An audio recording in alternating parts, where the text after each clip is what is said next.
12 अक्टूबर साल 1972 के दिन एक जहाज कुछ रग्बी प्लेयर्स को लेकर उड़ान भरता है। ये सभी प्लेयर्स अपनी फैमिली के साथ यात्रा के लिए निकले थे, लेकिन किसे पता था कि ये सफर उनकी जिंदगी का सबसे भयानक सफर बनने वाला है।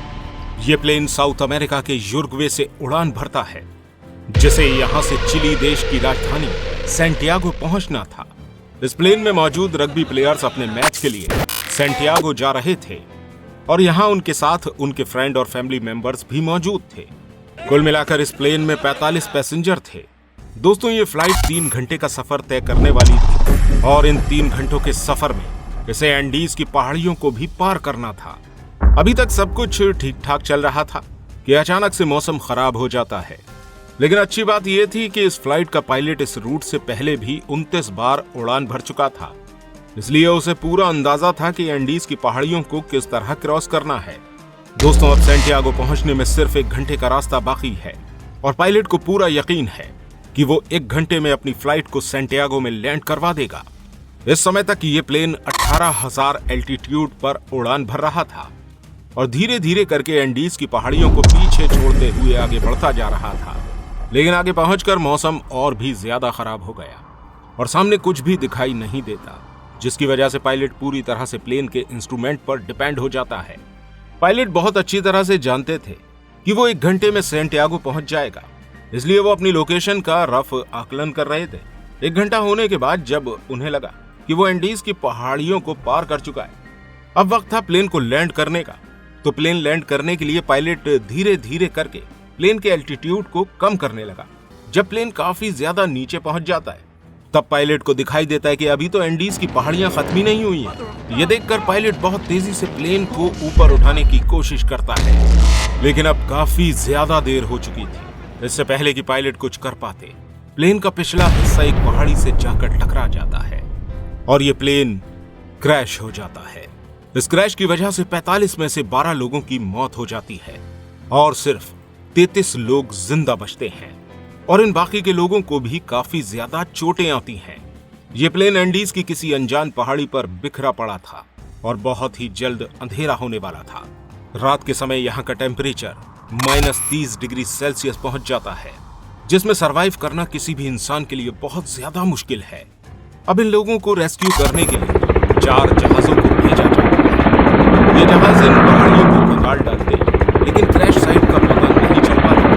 थोड़ी देर में रात हो जाती है। यहाँ मौजूद लोग अपनी जान बचाने के लिए जहाज के टूटे हुए टुकड़े के अंदर छुप जाते हैं और किसी तरह रात काट लेते हैं। उन्हें उम्मीद थी कि कल कोई न कोई आएगा जरूर और उन्हें वहां से बचा कर ले जाएगा, लेकिन इस ठंड की वजह से उसी रात 33 में से 5 लोगों की और मौत हो जाती है। अगले दिन एक बार फिर से रेस्क्यू टीम को यहाँ इन्हें ढूंढने के लिए भेजा जाता है, लेकिन इस बार भी किसी को इन लोगों का नामो निशान नहीं मिलता। ऐसे ही इन लोगों को यहाँ फंसे हुए 1 हफ्ता गुजर जाता है और उनके पास खाने पीने का सामान भी खत्म हो गया। बर्फ को धूप के जरिए पिघलाकर ये पानी की व्यवस्था कर लिया करते थे, लेकिन भूख को मिटाने के लिए अब इनके पास सिर्फ एक ही चारा था, जो शायद आज से पहले किसी ने नहीं किया था। इन्होंने अपनी भूख मिटाने के लिए अपने फैमिली मेंबर्स, रिलेटिव्स और अपने दोस्तों की बॉडी को खाने का फैसला किया। दोस्तों, ये करना आसान नहीं था, लेकिन जिंदा रहने के लिए इन लोगों को ये कदम भी उठाना पड़ा। अब क्रैश को पूरे 16 दिन गुजर चुके थे और एक रात ये लोग प्लेन के अंदर सो रहे होते हैं कि अचानक से पहाड़ से बर्फ का एक मोटा हिस्सा टूटकर इनके प्लेन पर जा गिरता है, जिसकी वजह से उसी समय 8 और लोगों की मौत हो जाती है। अब सिर्फ 19 लोग ही जिंदा बचते हैं। अब ये समझ चुके थे कि अगर ये इस तरह यहाँ पड़े रहेंगे तो एक एक करके सबकी मौत हो जाएगी, इसलिए अच्छा रहेगा कि यहाँ से निकलकर मदद लाई जाए। दोस्तों, यहाँ मौजूद सभी लोग जख्मी हालत में थे, जो कि बाहर नहीं जा सकते थे और इनमें से 3 लोग ऐसे थे जिन्हें काफी कम चोटें आई थी। इस वजह से वो तीनों इस पहाड़ी से बाहर जाने का फैसला करते हैं। दोस्तों, कुछ दिनों तक ये लोग ऐसे ही पहाड़ियों में भटकते रहे और अब इस क्रैश को पूरे 35 दिन गुजर जाते हैं। अब ठंड की वजह से 3 और लोगों की मौत हो जाती है। अब इस क्रैश साइट पर सिर्फ 16 लोग ही जिंदा बचते हैं। दूसरी तरफ ये तीनों लोग कई दिनों से ग्लेशियर पर चढ़कर इधर उधर मदद ढूंढ रहे थे। काफी दिन गुजरने की वजह से इन तीनों के पास खाना बहुत कम रह गया था, इसलिए ये फैसला करते हैं कि इनमें से एक बंदा क्रैश साइट पर वापस लौट जाएगा और 2 लोग आगे जाएंगे। ये लोग कई दिनों तक इधर उधर भटकते रहते हैं। इसके बाद इन्हें नदी की एक धारा दिखाई देती है। ये इस धारा के साथ साथ आगे बढ़ते रहते हैं और लगातार 9 दिन चलने के बाद 20 दिसंबर साल 1972 के दिन इन्हें नदी के किनारे पर 2 लोग दिखाई पड़ते हैं। इतनी मेहनत के बाद अब इन्हें मंजिल सामने दिखाई दे रही थी।